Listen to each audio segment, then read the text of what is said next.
بتا رہے ہیں حسین تبسم علی اصغر کو غور سے دیکھو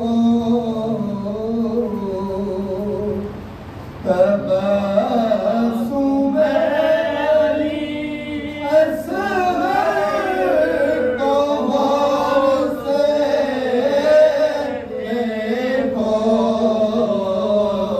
یزید ہار گیا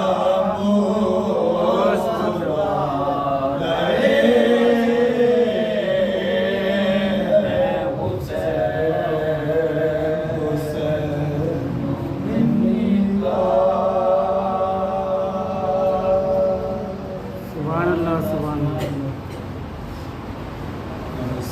اللہم صلی علی محمد وآل محمد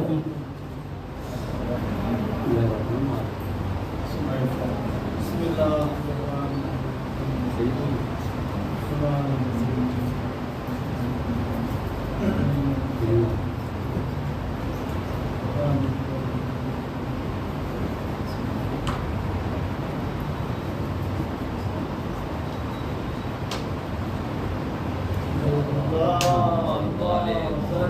محمد وآل محمد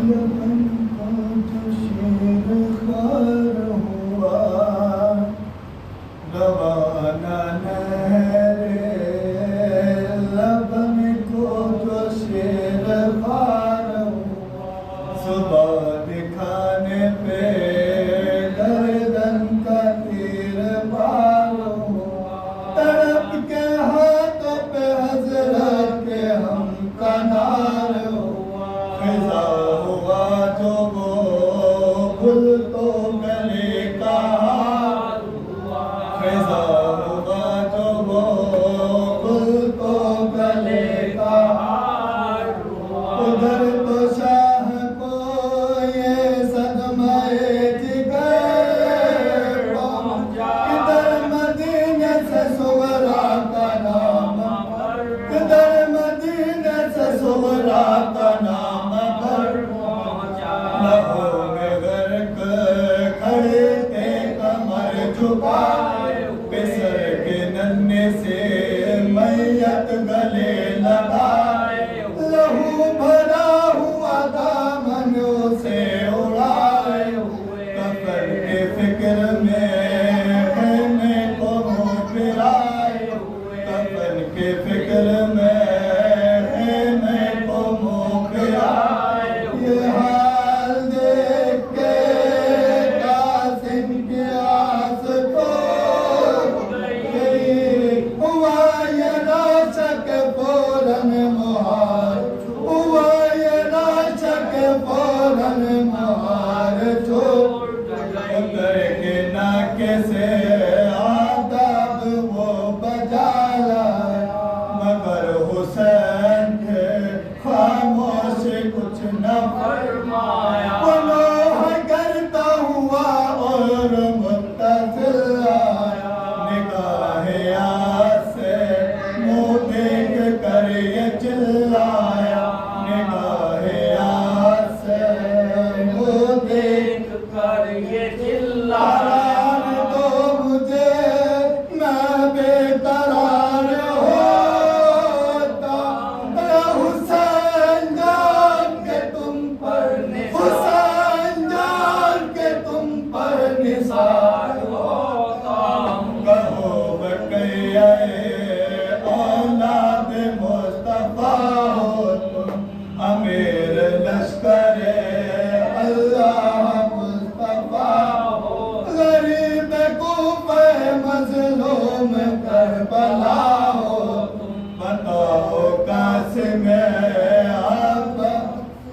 ارشاد کے چچا ہو بتاؤ قاسم ارشاد کے چچا ہو جناب جناب دو پدر نامراد اکبر ہو جناب حضرت عباس جناب حضرت عباس کے برادر ہو بہن ہے آپ کی زینب سکینہ دختر ہے ہراولا کے لشکر کا صفدر ہے وطن میں بھی کوئی بیٹی علیل ششدر ہے حضور کا کوئی ننا سلال اصغر ہے حضور کا کوئی ننا سلال اصغر ہے زور و ربیب آپ کے مصائب جناب اون محمد کے ماموں جناب اون محمد کے ماموں صاحب حسین بھر کے دم سر بول اے غم امیر کون ہے میں تو ہوں بے قصور امیر کون ہے میں تو ہوں بے قصور کہاں ہے اکبر و قاسم کہاں علمبر خدا کے بندے تھے وہ ہوئے خدا پہ نثار خدا کے بندے تھے وہ ہوئے خدا پہ نثار سپاہ ظلم نے تنہا سمجھ کے گھیرا ہے ہزار تیغ اور ایک حلق میرا ہے ہزار تیغ اور ایک حلق میرا ہٹائی چہرے سے اصغر کے خون بھری چادر پسینہ موت کا ماتھے سے پہنچا سر پر پکار مردے کی آنکھوں پہ ہونٹ کو رکھ کر لکھی ہے فاطمہ نے دیدہ وہ سائز لکھی ہے فاطمہ نے دیدہ وہ سائز تباہ رہیوں کے فاقے سے جھومتا ہے حسین اور ان کے بھائی کی آنکھوں کو چومتا اور ان کے بھائی کی آنکھوں کو چومتا ہے حسین روانہ میرے سبحان اللہ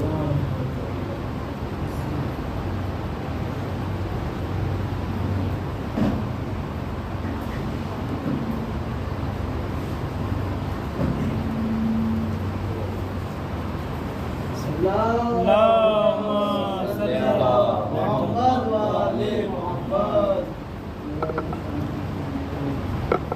یا علی مجھ کو تیرا ہنسی نام بھلا لگتا ہے یا علی مجھ کو تیرا ہنسی نام بھلا لگتا ہے تیری نسبت سے یہ اسلام بھلا لگتا ہے یا علی مجھ کو تیرا ہنسی نام بھلا لگتا ہے تیری نسبت سے یہ اسلام بھلا لگتا ہے اور لوگ کہتے ہیں تیرے عشق میں کافر مجھ کو لوگ کہتے ہیں تیرے عشق میں کافر مجھ کو اور میرے دل کو یہ الزام بھلا لگتا ہے سبحان اللہ اور میرے دل کو یہ الزام بھلا لگتا ہے نائے سلوات اللهم صل على محمد وآل محمد ایک شعر ہے کربلا سے علم تک جو ہم مولا پاس نے پہلا جمع رکھا تھا اور علم دوبارہ لہراتا ہے مطلب چار لفظ شعر ہے کہ یوں علمدار نے پہرے کو جمع رکھا ہے یوں علمدار نے پہرے کو جمع رکھا ہے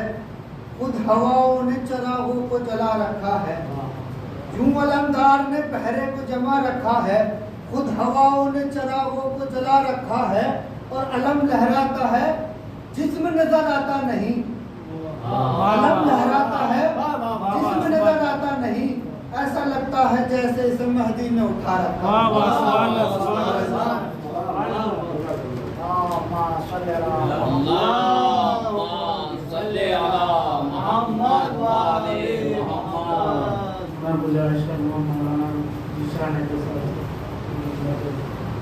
اللهم صل على محمد وآل محمد.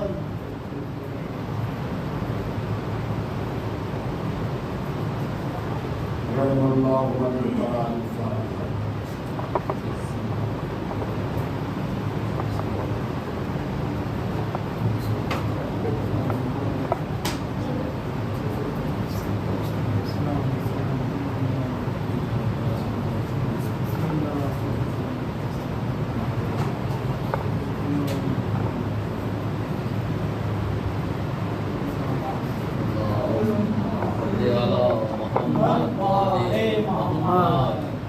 لا حول ولا قوة إلا بالله العلي العظيم. أعوذ بالله من الشيطان الرجيم. بسم الله الرحمن الرحيم. الحمد لله الذي هدانا لهذا وما كنا لنهتدي لولا أن هدانا الله. لقد جاءت رسل ربنا بالحق.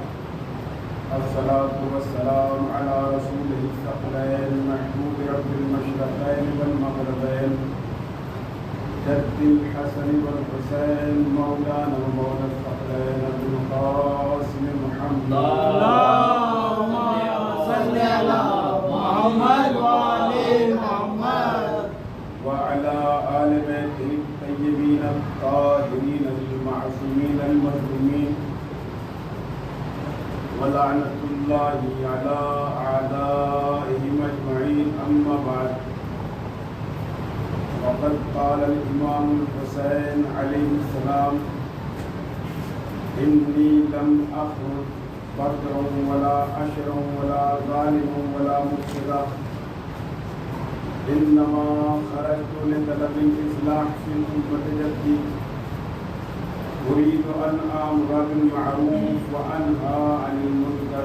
صلوات اللهم صل على محمد وآل محمد. عزیزان محترم، برادران ایمانی، اللہ تعالیٰ نے سید الشہداء جس جملے کی تلاوت کرنے کا شرف حاصل کیا،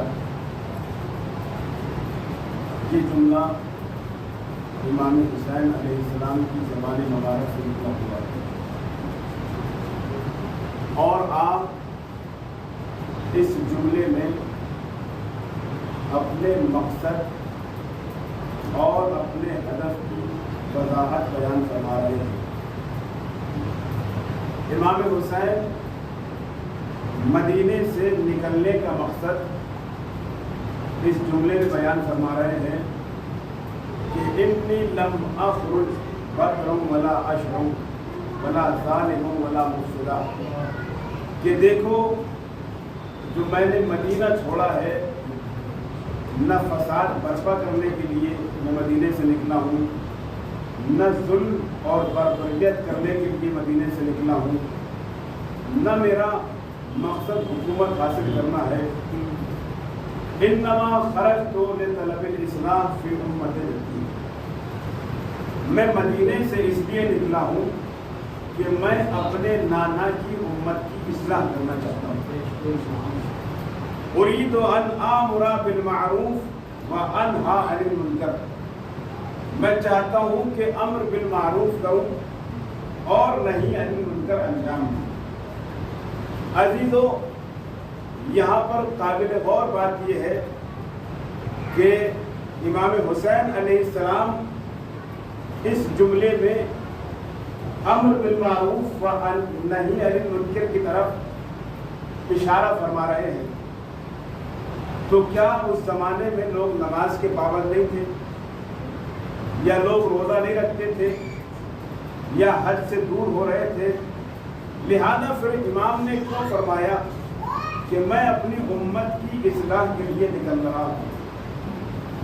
اور اتفاق یہ ہے کہ جب امام حسین علیہ السلام مکے سے نکل رہے تھے تو اس وقت حاجی لوگ حج میں مصروف تھے اور حسین مکے سے نکل رہے تھے۔ وہ زمانہ ایسا زمانہ تھا کہ جس زمانے میں اور جس مدت میں لوگ مکے میں داخل ہوتے تھے مکے سے خارج نہیں ہوتے تھے، مگر جب پوری امت مسلمہ مکے میں داخل ہو رہی تھی تو ایسے حالات میں امام حسین علیہ السلام مکے سے نکل رہے تھے اور لوگ تعجب کی نگاہ سے دیکھ رہے تھے کہ حسین کیوں نکل رہے تھے۔ مگر امام حسین علیہ السلام نے اپنا مقصد بیان کیا کہ دیکھو میں اپنے نانا کی امت کی اصلاح کے لیے نکل رہا ہوں۔ حسین بتانا چاہتے تھے کہ دیکھو جس حکومت کا حاکم ظالم ہو، جس حکومت کا حاکم فاسد ہو، تمام مسلمانوں کے اوپر واجب ہے کہ اس کے خلاف کھڑا ہوا جائے اور اس کے خلاف سینہ سپر ہوا جائے۔ لہذا امام حسین علیہ السلام دنیا والوں کو پیغام دینا چاہ رہے تھے کہ دیکھو جب تم نماز میں مصروف ہو، جب حج میں مصروف ہو، لیکن کوئی ظالم تمہارے اوپر ظلم کر رہا ہو تو تمہارے اوپر جس طرح سے حج فریضہ ہے اسی طریقے سے تمہارے اوپر واجب ہے کہ ظلم کے خلاف کھڑے ہو۔ ایک صلوات پڑھیے محمد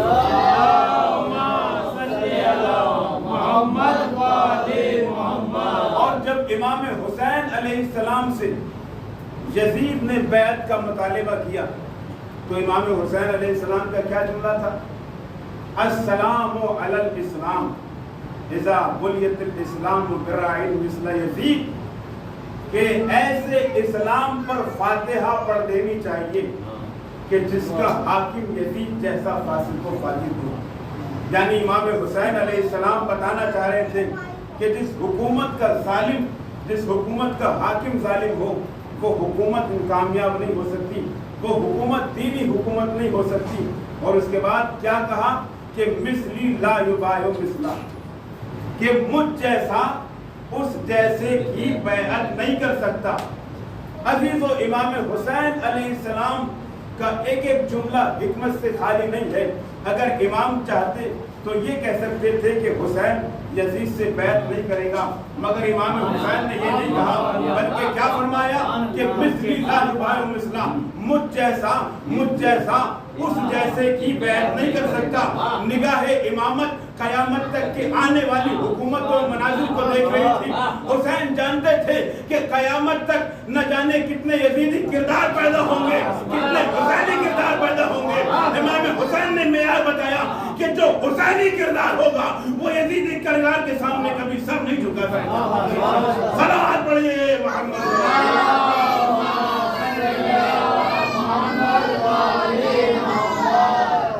یہ معیار امام حسین علیہ السلام نے دیا کہ قیامت تک آنے والے حسینی کردار کبھی بھی یزیدی کردار کے سامنے سر نہیں جھکائیں گے۔ اور آپ دیکھ لیجئے کہ آج بھی جو حسینی کردار ہے وہ یزیدی کردار کے سامنے سر نہیں جھکا رہے ہیں بلکہ سینہ سپر کھڑے ہوئے ہیں۔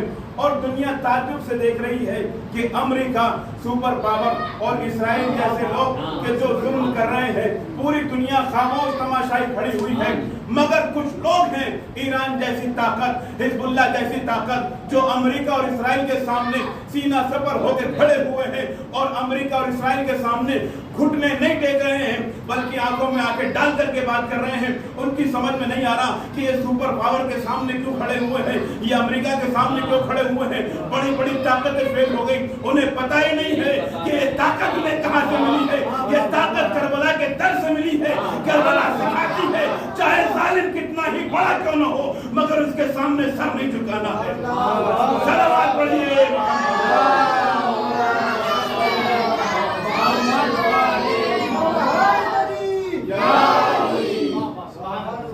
اس لیے کہ کربلا یہی سکھاتی ہے کہ ظالم چاہے کتنا ہی طاقتور کیوں نہ ہو مگر اس سے گھبرانا نہیں ہے، اس سے ڈرنا نہیں ہے۔ ڈر ڈر کے جینا کربلا نہیں سکھاتی ہے بلکہ کربلا سکھاتی ہے کہ انسان کھل کر کے جیے۔ اس لیے امام حسین علیہ السلام نے فرمایا تھا کہ ذلت کی زندگی، عزت کی موت، ذلت کی زندگی سے بہتر ہے. اگر انسان پوری زندگی ذلت کی جیتا ہے تو یہ زندگی نہیں ہے بلکہ مردوں والی زندگی ہے. عزت دار زندگی وہ ہے کہ انسان یا تو عزت کے ساتھ زندگی گزارے یا پھر عزت کے ساتھ موت کو گلے لگا لے. ایک صلوات پڑھیے محمد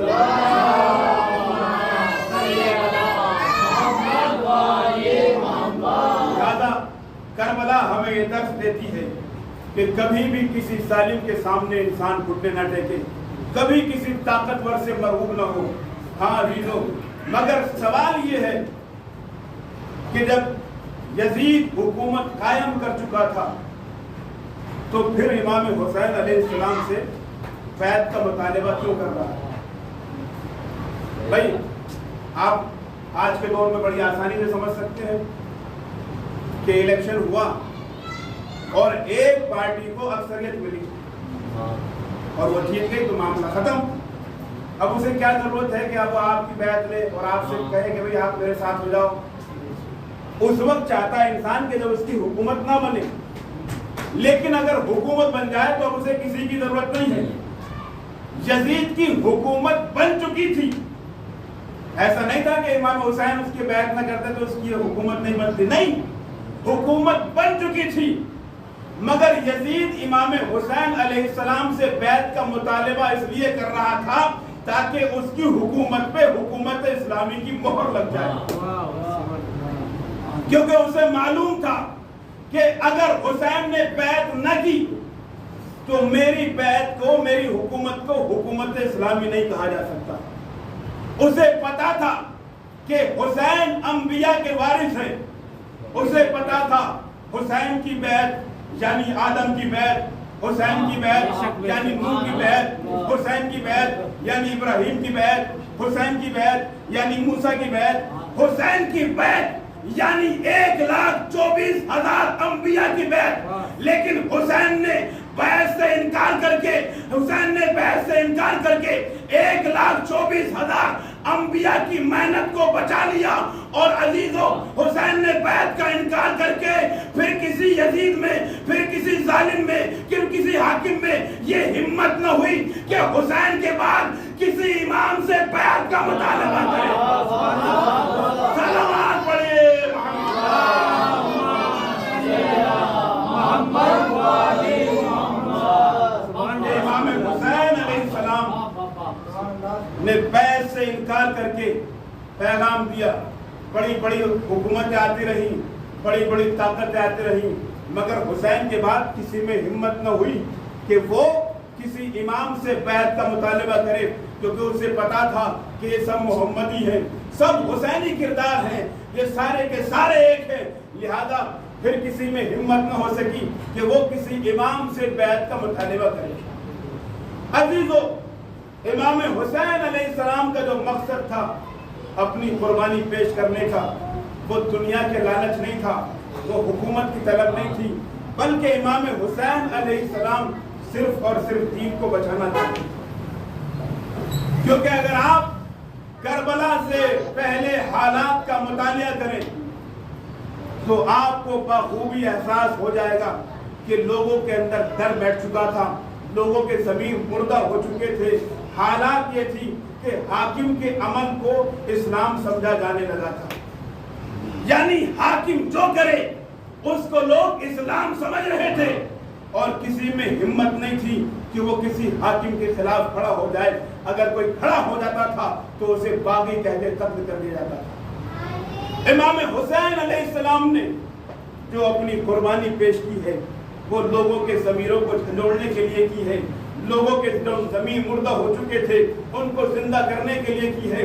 اس لیے کہ لوگ یہ سمجھ رہے تھے کہ حاکم کا عمل اسلام ہے. امام حسین علیہ السلام یزید کے خلاف کھڑے ہوئے اور دنیا والوں کو پیغام دیا کہ دیکھو حاکم کا عمل الگ ہے, شریعت اسلامی الگ ہے, حاکم کا عمل الگ ہے, قانون شریعت الگ ہے. اور حالات کیا تھے؟ لوگ کہتے ہیں کہ کربلا سے فائدہ کیا ہوا, امام حسین علیہ السلام کی قربانی سے فائدہ کیا ہوا؟ تو آپ دیکھیں, جائزہ لیجئے کربلا سے پہلے کے حالات کا.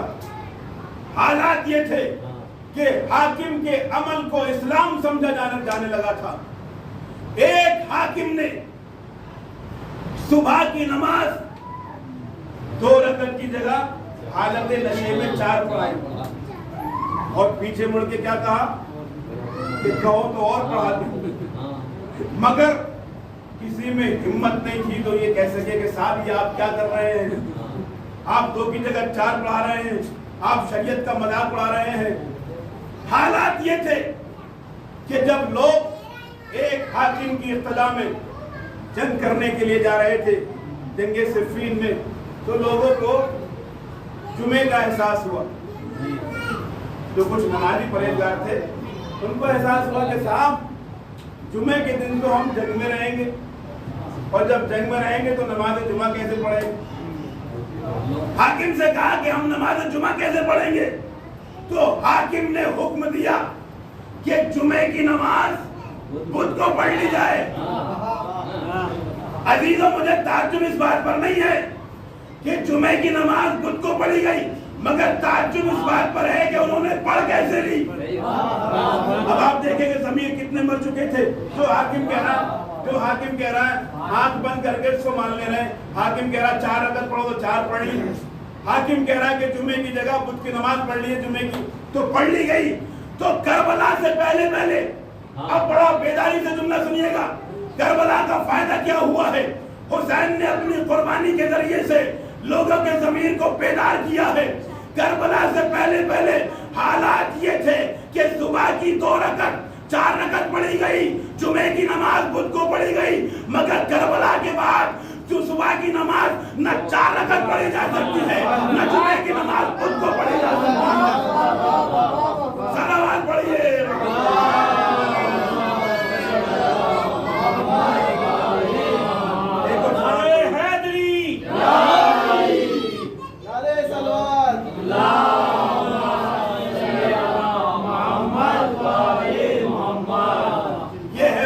کربلا کا اب کوئی پڑھا کے نہ دکھائے، جاہل سے جاہل انسان ٹوک دے گا مولوی صاحب کو، کہا صاحب تمہارا دماغ خراب ہو گیا ہے، 2 رکعت نماز کو 4 پڑھا رہے ہیں۔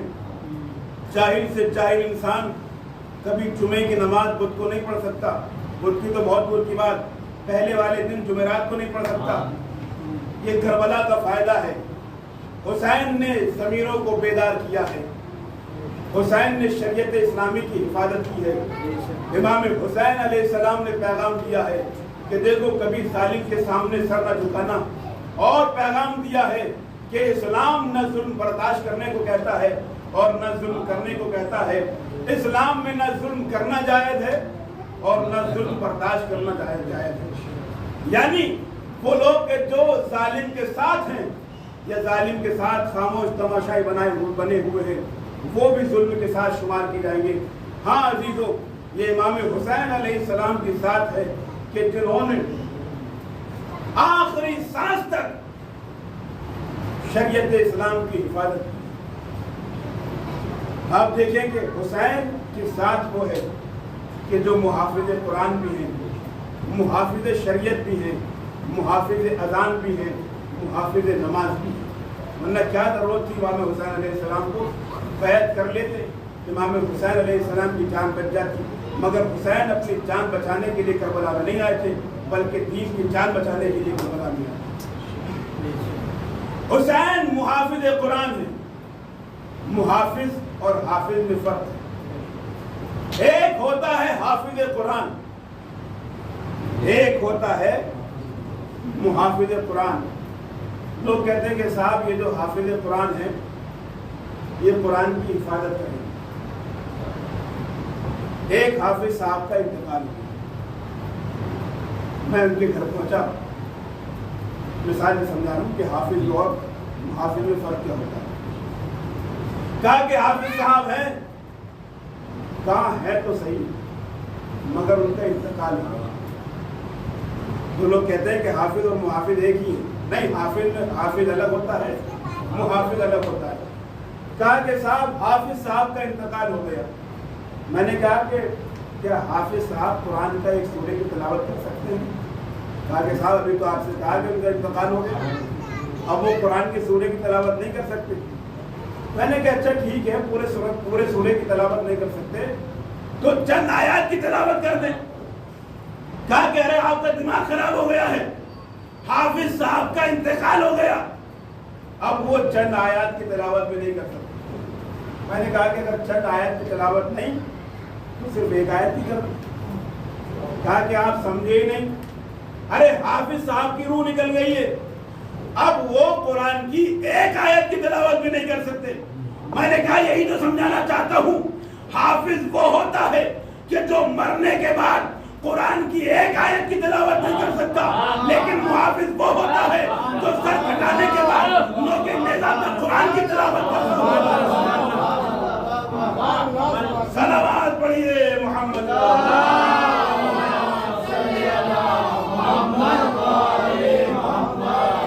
اسی لیے شاعر کہتا ہے کہ ساری عبادتوں کا سلیقہ بچا لیا، سر دے دیا حسین نے سجدہ بچا لیا، اور نوکے سنا پہ کر کے تلاوت حسین نے ایک ایک کلام پاک کا سورہ بچا لیا.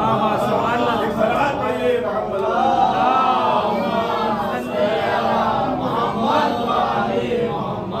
عزیز و آج دین اسلام امام حسین علیہ السلام کا مرہون ملت ہے. آج نماز امام حسین علیہ السلام کی مرہون ملت ہے. اذان کی آواز اگر آتی ہے تو امام حسین علیہ السلام کی قربانی سے، اگر نماز باقی ہے تو امام حسین علیہ السلام کی قربانی سے. لہذا ہر اذان دینے والے کو اور نماز پڑھنے والے کو امام حسین علیہ السلام کی قربانی یاد ہوتی ہے. اگر امام حسین قربانی نہ دیتے تو آج یہ مسجدوں سے اذان کی آواز نہ آتی. عزیزو یہی وجہ ہے کہ امام حسین علیہ السلام کو آج بھی پوری دنیا میں یاد کیا جاتا ہے. 1400 سال ہو گئے مگر کربلا آج بھی نئے نئے علاقوں کو فتح کر رہی ہے. کربلا آج بھی لوگوں کے ضمیروں پہ اثر انداز ہو رہی ہے.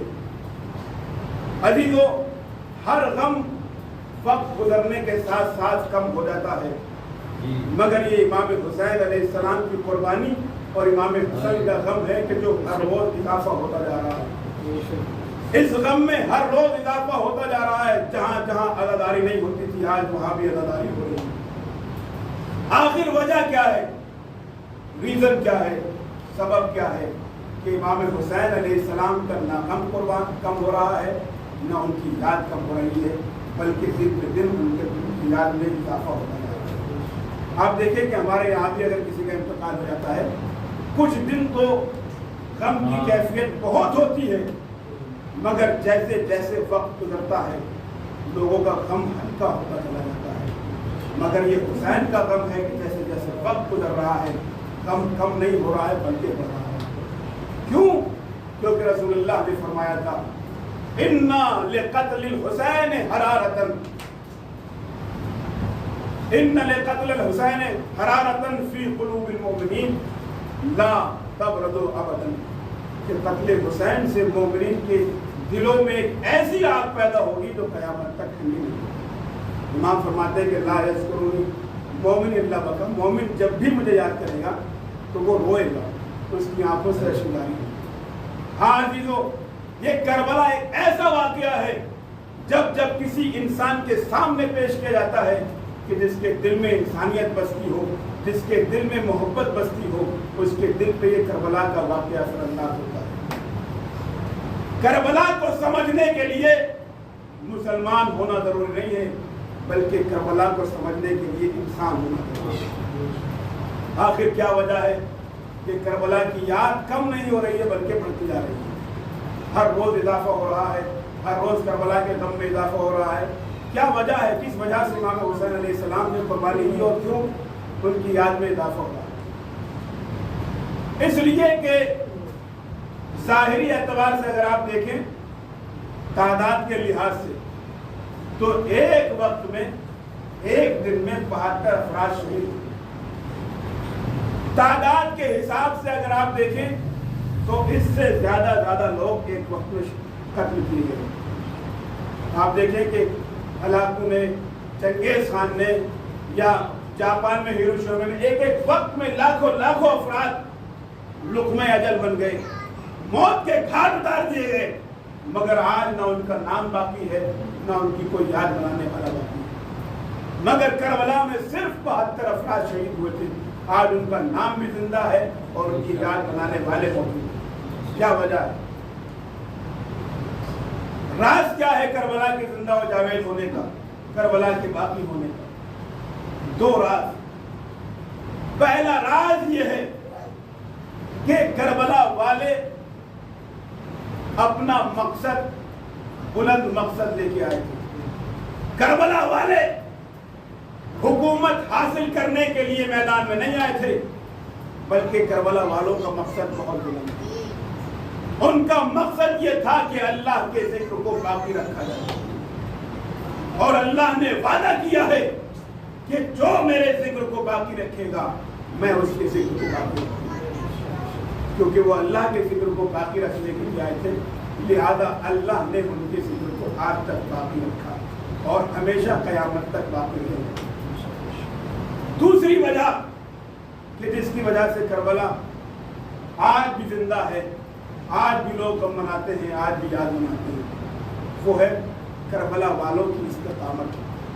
کربلا والوں کے لیے، کربلا والوں کا جذبہ، کربلا والوں کی ہمت، کربلا والوں کا عزم. ایسا عزم اور ایسی ہمت لے کے آئے تھے کربلا والے کہ کسی حالات میں بھی اپنے مقصد سے پیچھے نہیں ہٹے.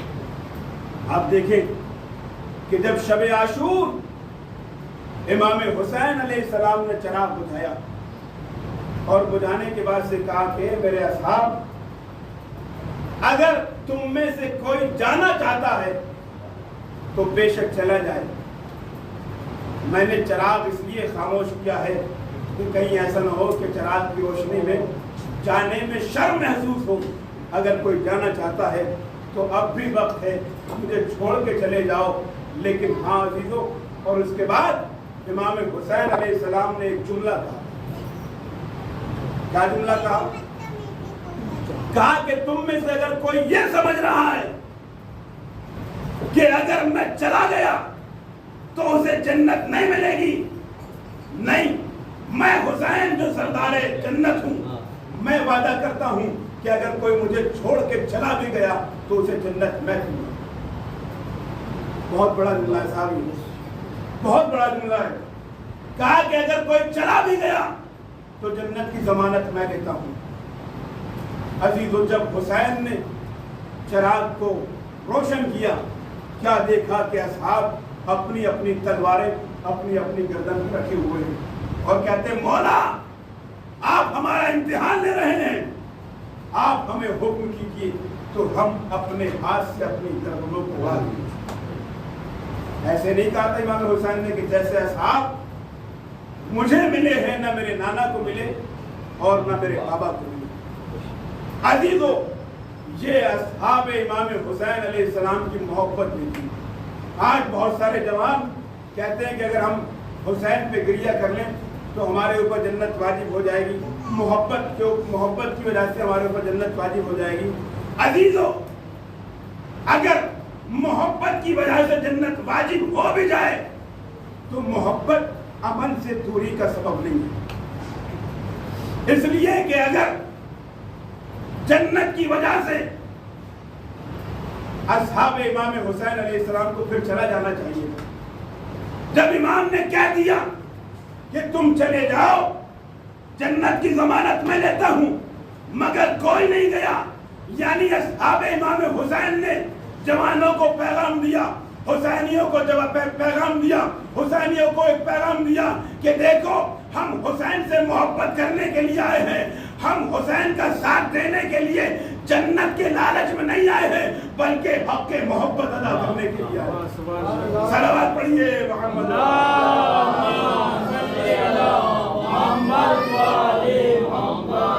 حق کے محبت ادا کرنے کے لیے آئے ہیں. یہ ہے عزیزوں، امام حسین علیہ السلام کربلا کے میدان میں لشکر کے مقابلے لشکر کو لے کے نہیں آئے تھے، بلکہ لشکر کے مقابلے کردار کو لے کے آئے. لشکر کے مقابلے اگر لشکر کو لایا جائے تو شکست مل سکتی ہے، مگر کردار کو لایا جائے تو کردار قتل ہو جائے تب بھی جیتتا ہے، کردار قتل کر دے تب بھی جیتتا ہے. دنیا کی جنگوں میں اور کربلا کی جنگوں میں بہت فرق ہے.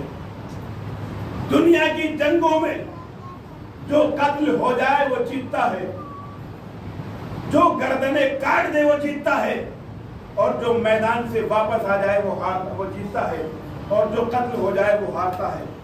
مگر کربلا کی جنگ میں معیار بدل گیا. یہاں پہ ہارا وہ کہ جو میدان سے زندہ واپس آ گیا, جیتا وہ کہ جو میدان میں قتل ہو گیا. کیوں؟ کربلا نے ایک پیغام دیا کہ دیکھو ہارتا وہ ہے کہ جس کا مقصد ہار جائے, جیتتا وہ ہے کہ جس کا مقصد جیت جائے. حسین کا مقصد تھا دین کو بچانا, دین بچ گیا لہذا حسین جیت گئے.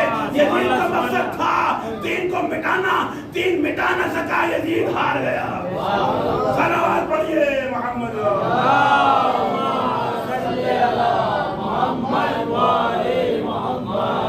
نعرے حیدری, نعرے صلوات,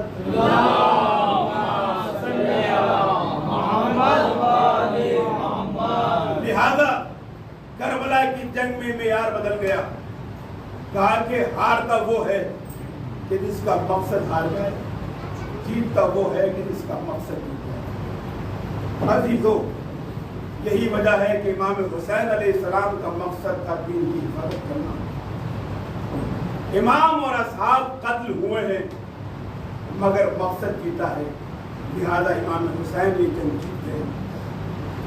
یزید کا مقصد تھا دین کو مٹانا, یزید دین کو نہ مٹا سکا, لہذا یزید یہ جنگ ہار گیا.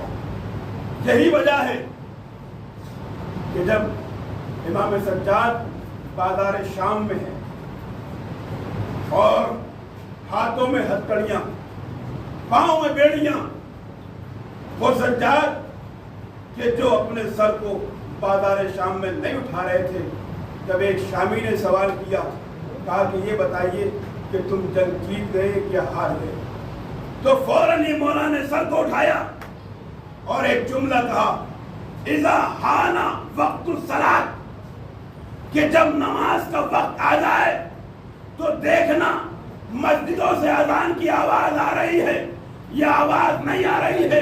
امام نے فرمایا کہ اگر اذان آ رہی ہے, اذان کی آواز آ رہی ہے تو ہم جیت گئے, اور اگر اذان کی آواز نہیں آ رہی ہے تو ہم ہار گئے. صلوات پڑھیے.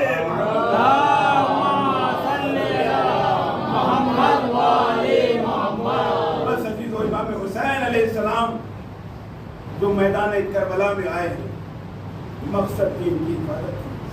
اور امام سجاد نے کہا کہ اگر اذان کی آواز آ رہی ہے تو سمجھ لینا کہ ہم جیت گئے, اور اگر اذان کی آواز نہیں آ رہی ہے تو سمجھ لینا کہ ہم ہار گئے. ہاں عزیزو, اور ایسا نہیں بلکہ یزید کے دربار میں بھی اذان کہلوانے پہ مجبور ہو گیا یزید. اور جب یزید نے اذان کہلوائی اپنے مؤذن سے, اور جب یزید پہنچتا ہے اشہد ان محمد رسول اللہ, تو ایک مرتبہ امام سجاد کہتے ہیں, اے مؤذن ٹھہر جا, تجھے اس محمد کا واسطہ کہ جس کی تو گواہی دے رہا ہے. مؤذن ٹھہرا اور اس کے بعد یزید سے مخاطب ہوئی, کہ یزید اب بتا یہ محمد تیرے جد ہیں یا ہمارے جد ہیں. جب یزید خاموش ہو گیا تو ایک مرتبہ امام سجاد نے کہا کہ ہم محمد کے نواسے ہیں, ہم محمد کی آل ہیں, محمد ہمارے جد ہیں. ہاں عزیزو, اس کے بعد مولا امام سجاد نے پورا واقعہ بیان کیا. وہ مجمع کے جو اغیار مجمع تھا, جو محبت اہل بیت کو نہیں پہچانتا تھا, جو اہل بیت کو نہیں پہچانتا تھا, جب امام سجاد نے پورے حالات بیان کیے گئے ہیں تو تاریخ کہتی ہے, روایت کہتی ہے کہ وہ مجمع جو ابھی تک یزیدی مجمع تھا لیکن اس کے اوپر دقت طاری ہوتی ہے. روایت کہتی ہے کہ لوگ چیخ مار مار کے رونے لگے. امام حسین کے مسائل سن کے لوگ اپنے سروں کو دیوار میں مارنے لگے. کیوں؟ اس لیے کہ ابھی تک ان لوگوں سے امام حسین علیہ السلام کے ذکر کچھ پایا گیا تھا. اس کے بعد کہتے ہیں یزید اگر ہم اسی محمد کی اولاد ہیں کہ تو نے پھر ہمیں قتل کیوں کیا؟ اے یزید تو ہماری ماں و بہنوں کو بازار میں کیوں لایا؟ ہاں عزیزو, آج 4 محرم ہو گئے, امام حسین علیہ السلام میدان کربلا میں. عزیزو, روز عاشور ایک شہید اپنی قربانی پیش کرنے کے لیے آتا ہے. شب عاشور ہے. امام قیام کا معائنہ کر رہے ہیں. کیا دیکھتے ہیں کہ جناب زینب اپنے بیٹے کو سمجھاتی ہے، اے میرے بیٹو، کل ماموں کے اوپر اپنی قربانی پیش کر دینا. روز عاشور نمودار ہوتا ہے. جناب مسلم کے بچے اپنی قربانی پیش کرتے ہیں، مگر اولو محمد ابھی زندہ ہے. جناب زینب پوچھتی ہے، اے اولو محمد، تم نے ابھی تو قربانی پیش کیوں نہیں کی؟ کہا کہ اے اماں جان، ہم بار بار اپنے ماموں کی خدمت میں جاتے ہیں، مگر ماموں ہے کہ اجازت نہیں دیتے. عزادارو، جناب زینب نے دونوں کا ہاتھ پکڑا اور پکڑنے کے بعد اپنے بھیا حسین کی خدمت میں آئے. کہا، بھیا حسین، میرے بچوں کو مرنے کی اجازت کیوں نہیں دیتے؟ عزادارو، امام حسین فرماتے ہیں، اے بہن زینب، میں ان پھول سے بچوں کو مرنے کی اجازت کیسے دوں؟ الغرض اجازت ملی. دونوں بچے گھوڑے پر سوار ہوئے. ایک کو جناب عباس نے سوار کیا، ایک کو امام حسین نے سوار کیا.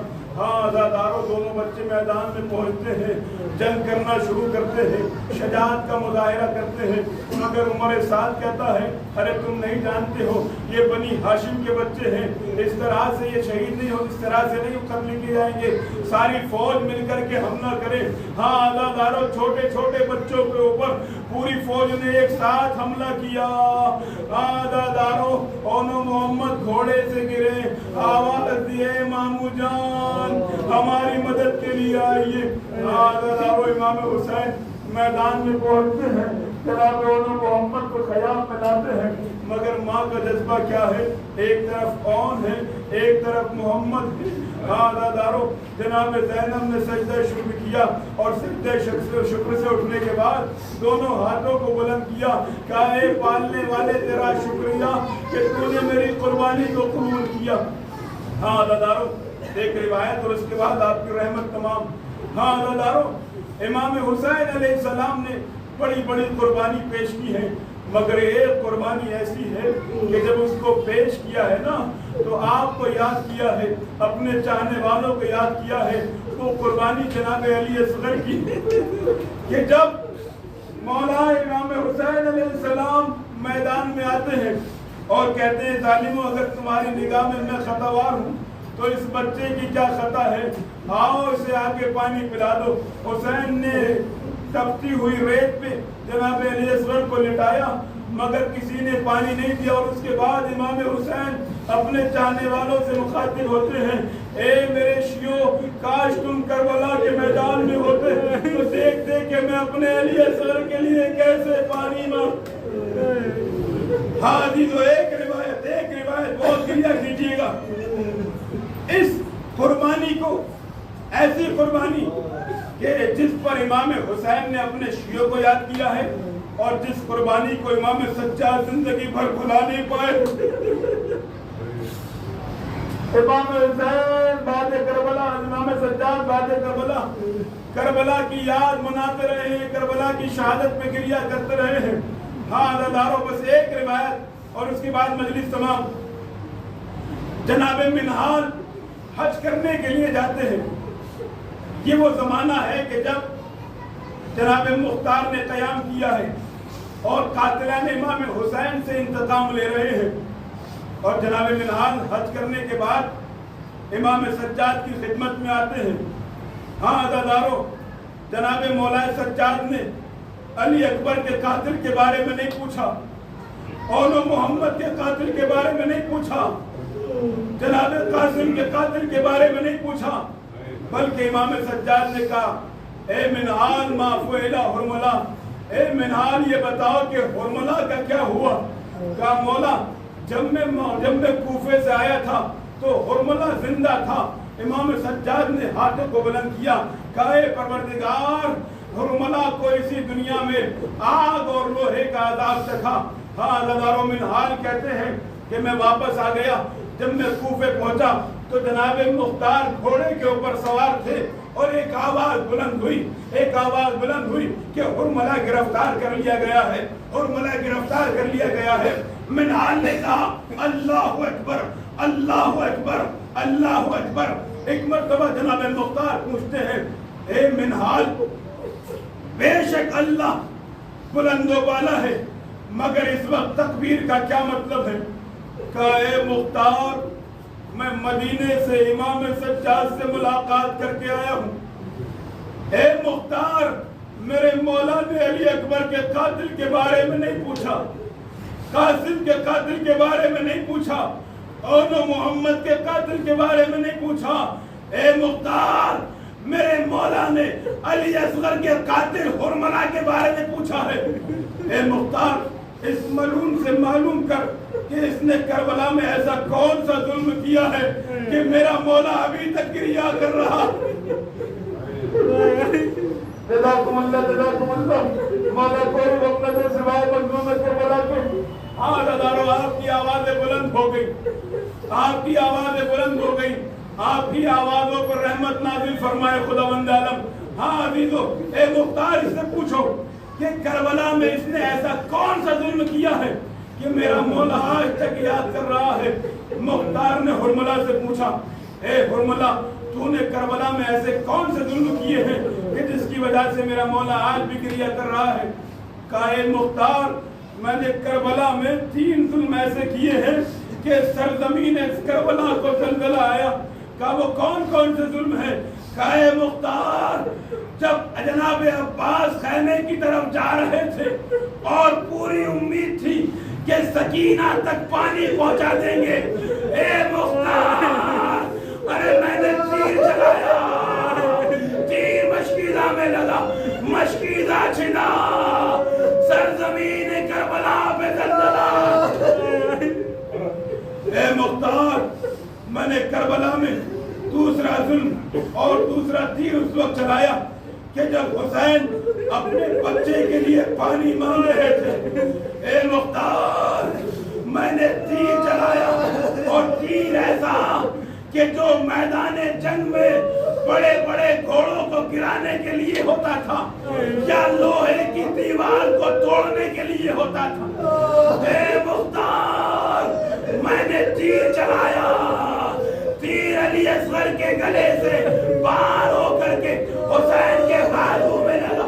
انقلب علی یدہ بچہ اپنے باپ کے ہاتھوں پہ الٹ گیا. سرزمین کربلا پہ زلزلہ ہے. اے مختار میں نے تیسرا تیر اس وقت چلایا کہ جب حسین میدان جنگ میں زخموں سے چور تھے اور گھوڑے پہ لڑکھڑا رہے تھے, حسین کے جسم میں تیر پیوستہ تھے. اے مختار میں نے ایسا تیر چلایا حسین کی پیشانی پہ لگا, پیشانی سے خون کا فوارہ جاری ہوا. حسین گھوڑے پہ سنبھل نہ سکے, حسین گھوڑے سے زمین پہ آئے. ایک دکھیاری ماں کی آواز بلند ہوئی, اے حرملہ ارے میرے بچے نے تیرا کیا بگاڑا.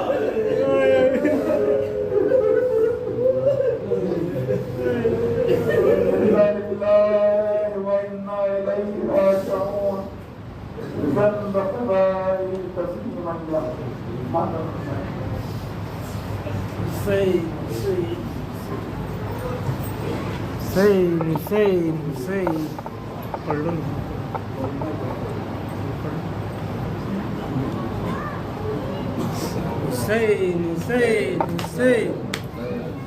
حسین حسین حسین حسین حسین. یہی ہے سکینہ یہی فاطمہ ہے, یہی ہے سکینہ یہی فاطمہ ہے. یہی ہے سکینہ یہی فاطمہ ہے, یہی ہے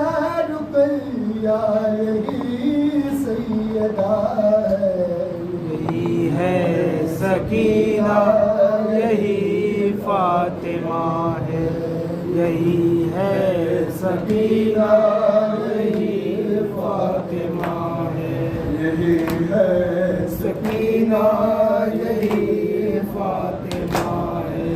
یہ بابا کے سینے پہ ہے سونے والی، کہ چپ چپ کے ذرا میں ہے رونے والی، اسی سے ہے نوحہ اسی سے ادا ہے، یہی ہے سکینہ یہی فاطمہ ہے، یہی ہے سکینہ یہی فاطمہ ہے۔ مدینے سے نکلی بھرے گھر کے ہمراہ، مگر رہ گئی جا کے چنگا میں تنہا، پھوپھی کو وہاں جا کے کہنا پڑا ہے، یہی ہے سکینہ یہی فاطمہ ہے، یہی ہے سکینہ یہی فاطمہ ہے۔ مظالم کے روداد اس نے اٹھائی، اسی نے حرم کو رہائی دلائی، مگر خود یہ اب تک اسیری بنا ہے، یہی ہے سکینہ یہی فاطمہ ہے، یہی ہے سکینہ یہی فاطمہ ہے۔ کبھی تازیانے کبھی سیلیانے، تماچے لائنوں کے اور گڑ کیا ہے، یہ اس کے کھلونے یہ آب و غذا ہے، یہی ہے سکینہ یہی فاطمہ ہے، یہی ہے سکینہ یہی فاطمہ ہے۔ وطن کو چلے سب سوائے سکینہ، یہ مظلوم بچی نہ پہنچی مدینہ، کہاں شام کوفہ کہاں کربلا ہے، یہی ہے سکینہ یہی فاطمہ ہے، یہی ہے سکینہ یہی فاطمہ ہے۔ بیمار بہن اور لاچار ویران بندھے سب کے بازو، تو بچی کی گردن گلے سے سکینہ کی پورس رہا ہے، یہی ہے سکینہ یہی فاطمہ ہے، یہی ہے سکینہ یہی فاطمہ ہے، یہی ہے سکینہ یہی فاطمہ ہے۔ حسین حسین حسین حسین حسین حسین حسین حسین حسین حسین